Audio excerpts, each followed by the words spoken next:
ça continue. Même si Nîmes ne marque pas de but, il y a du Netflix. Et ouais, il y a eu du sang, il y a eu des CRS, des lacrymos, des matchs arrêtés, un arrêt préfectoral, il y a tout. C'est une Netflix, c'est incroyable Nîmes. Salut à tous, footeuses et footeux de la même famille, c'est Thomas. Fin du match entre le Montpellier Hérault et le Nîmes Olympique. 3-0 dans cette J8, ce match du dimanche après-midi qui a tardé, parce que ça s'est arrêté 2 fois en tout pour 2 choses différentes. 3-0 donc, un but de Onyango, Delors et Laborde, les 2 attaquants marqués. Laborde, mine de rien, 2e but en 2 matchs.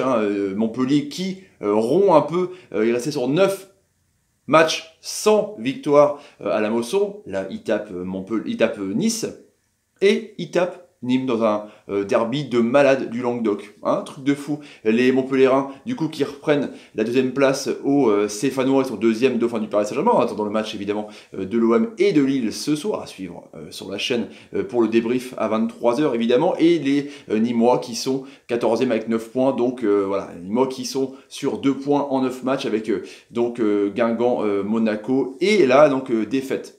On a vu un gros match de foot, mais des Montpelliérains quand même qui étaient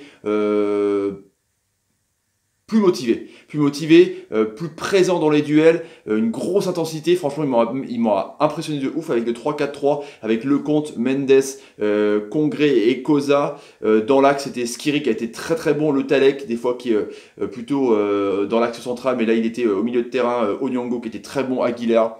Grosse équipe, et puis Mollet. L'ami Mollet, c'est facile celle-là, j'ai fait à chaque fois. Il a été très très bon, il a touché la barre, il a fait une passe D, et puis Delors et Laborde, la doublette devant. Franchement, c'était vraiment super intéressant, c'était un truc de ouf.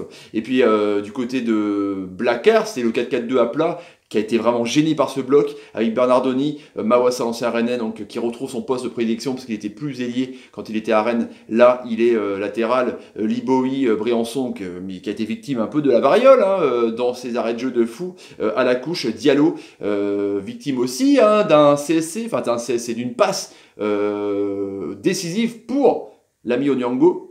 Bobichon, Bouanga qui a fait une belle frappe justement à la fin, lancé à l'Orientais où le compte a été vigilant sur l'arrêt qu'il fallait, l'ami Guillaume, Ripard et Tube. Donc on n'a pas reconnu vraiment les Nîmois qui étaient vraiment gênés par le bloc, je vous dis. Les relances rapides, le jeu à plat de ce système vraiment du Nîmes Olympique était complètement bouffé dans l'intensité. Ils étaient mais vraiment croqués, c'est le cas de le dire, c'était facile à dire, mais on n'a vraiment pas vu cette sensation qu'on avait qu'à chaque fois Nîmes sortait, était dangereux. Là c'est Montpellier qui était dangereux avec une grosse domination et un premier centre d'Aguilar et un tir de Onyango qui passe pas très loin du poteau. Mollet au coup franc qui a été énorme, l'homme du match, peut-être l'homme du week-end, je pense qu'il sera dans mon équipe type en meilleur de jeu, avec Laborde qui fait une belle reprise, mais c'est bien vigilant par Bernardoni. Les gardiens ont fait 3 arrêts pour l'ami Lecomte et 4 pour Bernardoni, mine de rien. Et puis voilà, et puis ça craque pour Nîmes qui n'y arrive pas, qui est bouffé, je le dis, dans l'intensité. Il y a beaucoup de contacts, il y a 33 fautes quand même, c'est assez incroyable. En même temps, c'est un derby. Ballon dégagé, mais vraiment en retrait pour Bernardoni de Diallo, de Mousse Diallo, l'ancien Guingampais. Et puis Onyango débarque, paf, il trompe l'ami Bernardoni, il n'y a plus qu'à pousser le ballon, 1-0. Et là, mauvais souvenir de ça de la Licorne à Amiens, les supporters montpelliérains, le COP là, paf, la rambarde est rond. Apparemment il y a 2 blessés, c'est pas très grave, enfin on va dire que c'est pas des lourds blessés avec un EPT puis une épaule. Du coup le match il s'est arrêté. Il a repris, il y a eu 8 minutes d'arrêt de jeu. Après, c'était une possession pareille, Montpellier-Rennes qui a eu possession de balle à la fin, 58-42. Et là, on voit justement, alors que le match continue, il y a un corner, hop, l'arbitre fait appel à la variole. On voit que Briançon qui a retenu le maillot justement d'un Montpelliérain, et du coup on voit que le Talek, on voit qu'il n'y a rien à dire, donc c'est penalty. Delors trompe 2-0, et au terme de ces 48 minutes de jeu, même 10 minutes d'arrêt de jeu, c'est assez incroyable pour le signaler. J'ai jamais vu autant d'arrêt de jeu, enfin en tout cas cette saison. Les Montpelliérains rentrent quasiment très logiquement à la pause, 2-0, même si pendant les 5 minutes où justement il y a ce but et ce penalty avec la variole, Nîmes domine un petit peu plus. On voyait plus Bouanga sortir et proposer, on voyait plus aussi Tube essayer de rentrer dans l'axe pour alimenter Ripard et Guillaume qui ont été vraiment un peu esselé, la doublette Alioui, Bozok, on les a retrouvés, Alioui justement, il n'a pas eu de bol, il s'est fait un peu péter au contact avec Mendes quand le match a repris. Deuxième mi-temps, alors il y a eu le show mollet, hein, carrément, avec une frappe de ouf sur la barre un peu excentrée, il y a aussi une frappe de Delors qui a envoyé un missile comme on le connaît là, paf, patator. Et après il y a eu ce coup franc à 40 mètres Juninho-esque de mollet sur la barre, on a entendu, ils auront montré les images plein de fois vu que c'était un peu le zbeul avec les supporters et le match arrêté. On a entendu la frappe, mais PAM, truc de taré quoi. Franchement, c'était assez incroyable. Et ensuite, on voit justement cette magnifique occasion avec Onyango qui fait un 1-2 avec Mollet sur le côté là, et Mollet pas décisif, caviar, servi sur un plateau.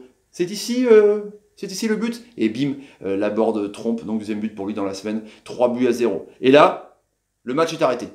Parce que les Montpelliérains, avec la rambarde, je pense qu'ils essaient de rentrer sur le terrain. Du coup, là, hop, c'est fini. On entend qu'il y a un arrêté préfectoral, donc c'est quand même pas n'importe quoi. Ils ont appelé la préfecture directement du Languedoc pour dire voilà, tac, tac, tac, il y a un truc qui part en couille, donc on fait venir les CRS et des lacrymos, c'est le bordel, le match est arrêté une demi-heure, et même carrément une menace que le match soit annulé, alors qu'il y a 3-0, tout se passe bien pour Montpellier, hein, qui a la deuxième place, qui est sur le podium, c'est un truc de taré quoi. Mais voilà, c'est quelques débordements, quelques échauffourées, et puis ça fout un peu la merde, du coup le match a repris, c'est pas passé grand chose à part Chouzi, peut-être une action de Bouanga avec un bel arrêt de Lecomte, en tout cas, Montpellier qui a dominé, Montpellier qui est impressionnant franchement, alors que c'est clair que je les voyais toujours avec les transports des Arcarians, toujours derrière, toujours essayer d'être pas sexy. Là, ils battent Nice, qui est toujours sinusoïdal à gagner, perdre, gagner, perdre, gagner, perdre, même si là, ils ont perdu 2 fois d'affilée. Mais là, on voit qu'il y a du jeu, un mollet à la baguette qui est assez énorme, qui a été ovationné par le public,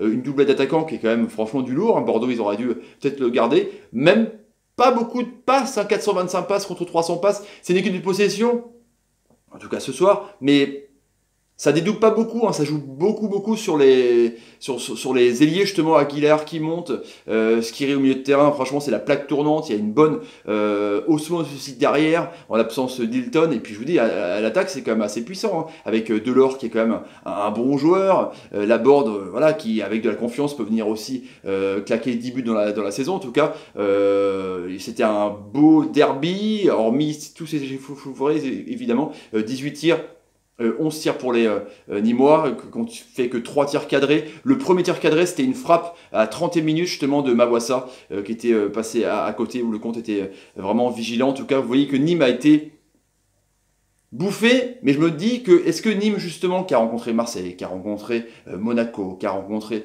le Paris Saint-Germain, qui était décomplexé de rencontrer les gros qui sont soi-disant pas prêts au début de saison, ils en avaient rien à treuf. Et là du coup, dans leur championnat, entre guillemets, avec des équipes qui peuvent voilà, se tirer la bourre comme Guingamp. Bon là, Montpellier sont tombés sur une équipe plus forte, mais du coup c'est plus compliqué parce qu'ils doivent montrer qu'ils doivent assumer leur performance par rapport au gros. Donc voilà en tout cas pour ce match et ce derby un peu chelou avec donc une demi-heure d'arrêt en première mi-temps et puis cette rambarde qui pète avec ces 2 blessés. Voilà les amis pour le débrief de ce derby du Languedoc, Montpellier-Nîmes. Ce soir, il y a Lille-Marseille, ça va être chaud aussi. Si vous avez envie de vous abonner à la chaîne, n'hésitez pas, tapez sur ma ganache, partagez la vidéo sur Twitter et sur Facebook pour me soutenir, et je vous en remercie.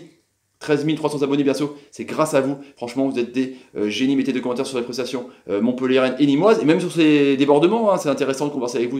Vous savez très bien que je réponds à tout le monde et des pouces. Quand l'ami Mollet fait une super passe, il est fort. Merci Flo, t'es un génie. Bah ouais, carrément. Allez les amis, salut, et salut. Il y a tout eu. C'était un vrai scénario de film à suspense. Netflix.